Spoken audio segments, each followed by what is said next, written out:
Welcome to my video. Today I'm going to be showing you how to remove your Mitsubishi Endeavor's gauge cluster. It's very simple to do. The first thing you want to do, just go ahead and just, whoops, not blow the horn. Lower your steering wheel, just like so. And then you got two screws, one here and one here. They Phillips heads. 4 ways, depending where you're at. Go ahead and loosen those. I got my dog barking. And now this will pry out towards you, which sometimes you can get your finger in here and just pull.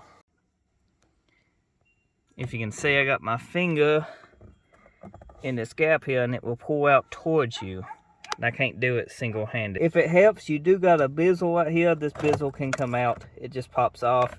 It's got little tabs on it. And sometimes I can give you a little bit more room to just pull this out, just like so, because it fits snug. It's kind of a gasket, so removing that gives you a little bit more wiggle room for this gauge to come out, and that's all it plugs into,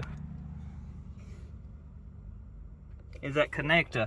The reason I'm removing this gauge is because the fuel hand's not working, and my sending unit from all the testing I did is working, and the other day my RPMs quit working and started back, and then my fuel gauge don't work no more. So I'm thinking it's something to do with this gauge.